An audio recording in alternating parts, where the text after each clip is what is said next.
각계각층에서 현장에서 열심히 노력해 주시고 있는 분들을 뵈니까 확실히 관광산업의 스펙트럼이 얼마나 넓어져 있는지 실감할 수 있는 순간인 것 같습니다. 조금이나마 도움이 되길 수 있도록 열심히 노력하겠습니다.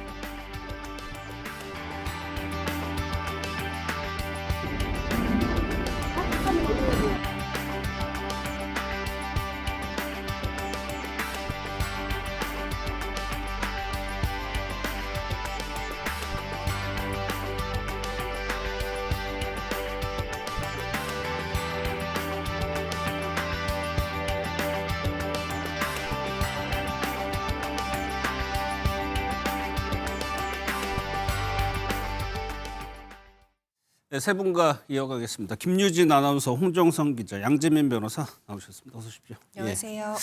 앞서 저희가 이제 신라호텔에서 국가 행사를 이유로 이제 결혼식을 취소했다는 소식을 전해드렸는데 오늘 좀 호텔 측에서 좀 통 큰 입장이 나왔어요. 맞습니다. 신라호텔 측이 결혼식을 취소당한 고객들에게 예식 비용 전액을 지원하기로 했습니다. 예. 앞서 신라호텔은 11월 초에 있을 국가 행사를 이유로 해서 이 기간에 예정돼 있던 예식을 일방적으로 취소해서 논란이 됐었는데요. 그러자 호텔 측이 고객이 원하는 날짜로 예식을 옮길 수 있도록 하고 예. 식대나 시설 이용료 등을 포함해서 억대의 그러니까 결혼식 비용을 전액 부담을 하겠다. 예. 이런 방침을 내놓은 겁니다.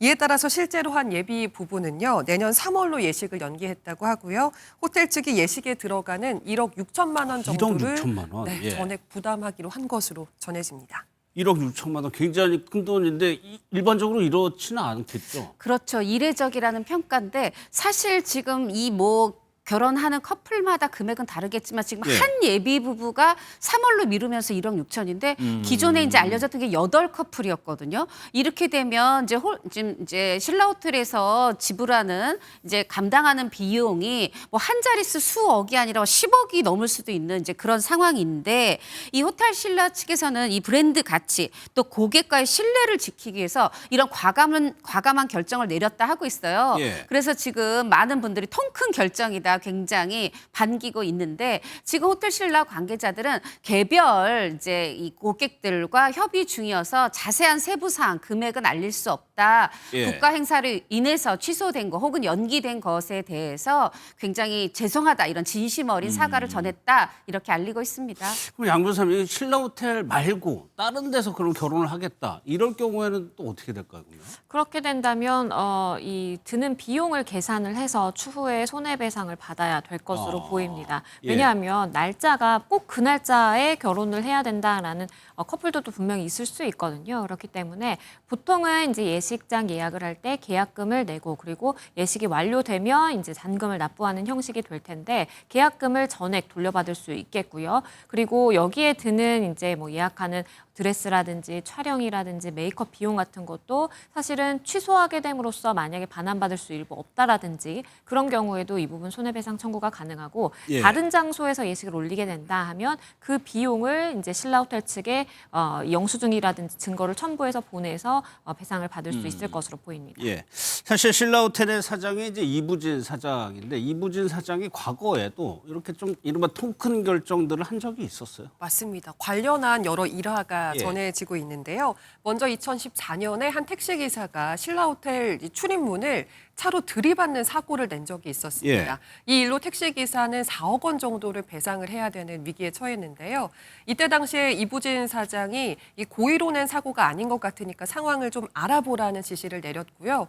이 택시기사의 형편이 넉넉하지 않은 것으로 알려지자 배상을 받지 않겠다는 뜻을 전했습니다. 2015년에는 전염성 호흡기 질환이죠. 메르스 환자가 이 제주 신라호텔에 묵었다는 사실이 알려지자 이부진 사장이 직접 제주로 찾아가서 투숙객들에게 이런 사실을 알리고 숙박료 전액 환불 또 항공료 보상 조치 등을 취한 이후에 하루 3억 원의 손해를 감수하면서까지 호텔을 폐쇄하는 결정을 내리기도 했습니다. 예. 또 지난해에는 폭설로 제주도에서 항공편 400여 편이 결항이 됐을 때가 있었어요.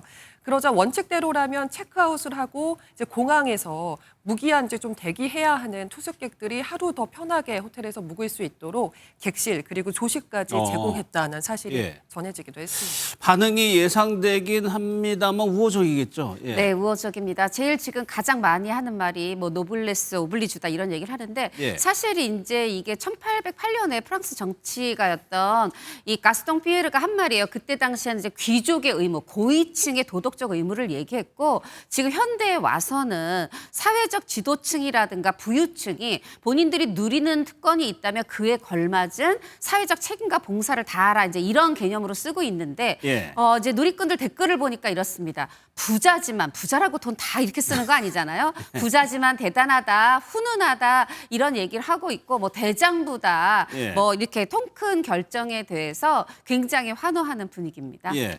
그런데 이부진 사장이 뭐 선행이 예전부터 좀 있었어요? 그렇습니다. 이렇게 선행을 베풀어 온 지도 뭐 10년이 넘었다라는 보도도 있던데요. 예. 제주도에 있는 신라스테이에 매년 뜻밖의 이 행운 프로모션을 제공한다라고 합니다. 이 뜻밖의 행운 프로모션이라는 게 갑자기 기상 악화라든지 아니면 비행기가 이제 결항이 되는 그러한 상황에 놓인 고객에게 무료로 1박을 더 투숙할 수 있도록 이렇게 배려하는 조치를 취했다라고 하고요. 이 혜택은 이부진 사장이 2015년에 직접 신라스테이 사장에게 제안을 하면서 이루어졌다라고 합니다. 예. 이 신라스테이가 제주의 경우에는 공항과 가까이에 있기 때문에 대부분 마지막 여행의 마지막 밤을 여기서 묵는다라는 거예요. 그런데 갑자기 이제 결항이 되면 사실 여기저기 오도 가도 못하는 상황이 되다 보니까 그런 고객에 한해서는 1박 우리가 더 이제 제공한다라는 것이고요. 실제 2015년 시행 이후에 지금까지 200여 개의 객실이 무료로 제공됐다라고 합니다. 예. 뭐 사업적인 면에서도 적극적이고 좀 공격적인 경영을 했었죠. 그렇습니다. 그래서 이제 별명이 리틀 건이, 리틀 예. 이건이라고 하는데 사실 저는 외모도 좀 부친을 가장 많이 닮은 게 아닌가 싶은데 예. 사실 이제 이제 카리스마 있고 뭔가 결단력 있는 리더십을 보여주면서 리틀 이건이라고 불리기도 했고 실제로 이제 사업적 성과를 내면서 이 생전에 이건희 회장으로부터 굉장히 총애를 받았다고 하는데 총애의 근거들이 있습니다. 먼저 이제 2010년에 이 호텔 이제 공항 면세점에 루이비통을 입점시켰는데 당시에 우리 세계적 이 명품 브랜드 이미지 실축된다면서 이 입점을 꺼리던 절대 하지 않겠다던 루이비통 회장을 설득을 해서 결국 이제 입점을 했고 사실 이때 뭐 신라 면세점뿐 아니라 다른 면세점들도 이 경쟁에 같이 그렇죠. 뛰어들었는데 예. 신라가 따냈었죠.